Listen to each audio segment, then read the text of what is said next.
Hi எல்லாருக்கும் வணக்கம், எப்படி இருக்கீங்க? இன்றைக்கி நான் வந்து ஸ்பாஞ்ச் கேக் பண்ணுறது எப்படின்னு பார்க்க போகிறோம். அதுக்கு என்னென்ன பொருட்கள் தேவைன்னு சொல்கிறேன், நோட் பண்ணிக்கிறீங்களா? இங்கே நான் வந்து கோதுமை மாவு 1 கப்புக்கு எடுத்திருக்கேன். இது நம்ம சப்பாத்திக்கு யூஸ் பண்ணுற மாவே தான் 1 கப்பு எடுத்துக்கிறேங்க. நான் இங்கே ப்ரௌன் சுகர் 1 கப்புக்கு எடுத்திருக்கேன். நீங்கள் உங்கள்கிட்ட ஒயிட் சுகர் இருந்தால் அதை கூட எடுத்துக்கலாம். இங்கே பட்டர், அன்சால்டட் பட்டர் வந்து 1 ஸ்டிக், அதாவது 1/2 கப்பு வந்து எடுத்து வச்சுருக்கேன். ரூம் டெம்பரேச்சரில் இருக்கணும். முட்டை ஒரு 4 முட்டை எடுத்துக்கிறோங்க. அதையும் ஃப்ரிட்ஜில் எடுத்து கொஞ்சம் நேரம் வெளியே வச்சுட்டு அப்புறம் யூஸ் பண்ணுங்கள். 1 டீஸ்பூனுக்கு பேக்கிங் பவுடர், அதுக்கப்புறம் 1/4 கப்புக்கு பால் எடுத்து வச்சுருக்கேன். இது வந்து ஹோல் மில்க்னாலும் சரி, 2%னாலும் சரி. வெண்ணிலா எசன்ஸ் 1 டீஸ்பூனுக்கு நம்ம சேர்க்க போகிறோம். ஒரு பவுலில் வந்து நீங்கள் வந்து முட்டைகளை உடச்சி ஊற்றணும். நான் எலக்ட்ரிக் பீட்டர் வச்சு அடிக்க போகிறேன். உங்கள்கிட்ட அது இல்லைன்னா விஸ்கரோ இல்லைன்னா ஃபோர்க் வச்சோ நீங்கள் அடிச்சுக்கலாம்.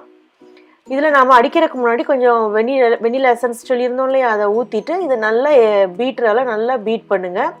இது வந்து ஒரு 3 நிமிஷம் வரையாவது எடுக்கும். நல்லா பஃபியாக வரணும். இப்போ மஞ்சள் கலரில் இருக்கா, இந்த மாதிரி ஒரு மாதிரி க்ரீமிஷ் ஒயிட் கலரில் நமக்கு வரணும். இந்த மாதிரி வந்ததுக்கப்புறம் நீங்கள் வந்து ஆஃப் பண்ணிடலாம்.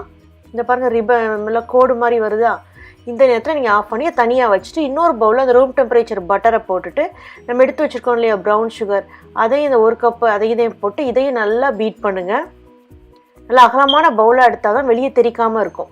இந்த மாதிரி நல்லா க்ரீமாக நல்லா மிக்ஸ் பண்ணதுக்கப்புறம் நாம் வந்து மாவு இருக்கு இல்லையா, மாவை இதில் அரைக்க போகிறோம். நான் இதில் எடுத்துருக்க கோதுமை மாவை போட்டுட்டு அப்புறம் 1 டீஸ்பூனுக்கு பேக்கிங் பவுடர் எடுத்து வச்சுருந்தேன் இல்லையா, அதையும் போட்டுட்டு நல்லா நம்ம அரைச்சி விட்டுறோம். இன்னும் அது வந்து உருண்டைகளாக அந்த லம்ஸ் வராமல் இருக்கணும். நமக்கு நல்லா எல்லாம் ஒன்றோட ஒன்று நல்லா கலந்துக்கும். அதாவது பேக்கிங் பவுடர், கோதுமை மாவு எல்லாம், இது எல்லாத்தையும் இந்த மாதிரி லைட்டாக மிக்ஸ் பண்ணிட்டு நம்ம ஏற்கனவே அடித்து வச்சுருக்கோம் இல்லையா 4 முட்டை, அந்த முட்டையை இதில் ஊற்றுங்க. பாருங்கள் எவ்வளோ க்ரீமியாக நல்லா இருக்குன்னு சொல்லிட்டு இது அவ்வளோத்தையும் நம்ம அப்படியே மிக்ஸ் பண்ண போகிறோம். சும்மா கண்டமேனிக்கு மிக்ஸ் பண்ணாமல் ஒரே சைடாக முதல்ல மிக்ஸ் பண்ணுங்கள். கிளாக் வைஸாக முதல்ல மிக்ஸ் பண்ணிட்டு இந்த பாருங்கள், இந்த மாதிரி மிக்ஸ் பண்ணதுக்கப்புறம் கொஞ்சம் ட்ரையாக இருக்கா. இப்போ இந்த நேரத்தில் நாம் வந்து 1/4 கப்பு மில்க் எடுத்து வச்சுருக்கல, முதல்ல பாதியை இதில் ஊற்றலாம். ஊற்றிட்டு நல்லா கிண்டிட்டு இதை உள்ளக்க நல்லா அப்சர்வ் பண்ணதுக்கப்புறம் திருப்பி மிச்சம் இருக்க மில்க்கை ஊற்றிங்க. ஒரே நேரத்தில் எல்லாத்தையும் ஊற்றாமல் கொஞ்சம் கொஞ்சமாக ஊற்றுங்க. நீங்கள் இந்த மாதிரி ஒரே சைடாக நீங்கள் மிக்ஸ் பண்ணி விட்டு இடையில நம்ம கோடு மாதிரி இழுத்து விட்டீங்க அப்படின்னா அது ஏர் பபிள்ஸ் இல்லாமல் கரெக்டாக எல்லாம் செட் ஆகும். அதுக்காகத்தான்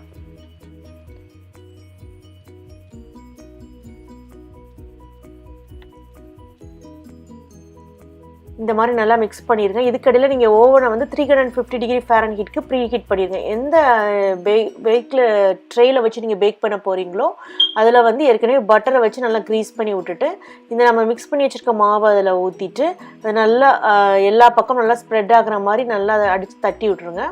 அதுக்கப்புறம் ப்ரீ ஹீட் ஆனதுக்கப்புறம் நம்ம இதை உள்ளே வச்சு ஒரு 35 நிமிஷம் வச்சு எடுக்க போகிறோம்.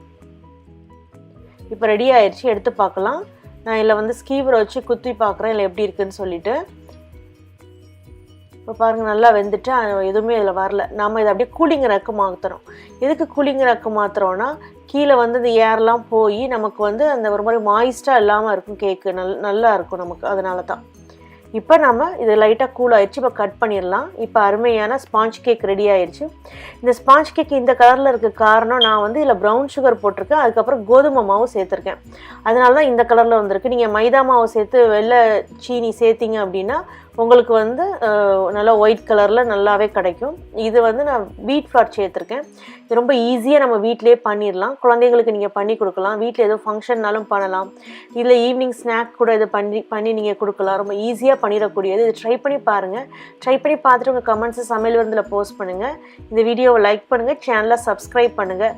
கூடவே நீங்கள் பெல் சிம்பிளையும் கிளிக் பண்ணிட்டீங்கன்னா நான் அப்டேட் பண்ணுற வீடியோஸை நீங்கள் உடனே பார்க்கலாம். நம்ம இன்னொரு வீடியோவில் சந்திக்கலாம். நன்றி, வணக்கம்.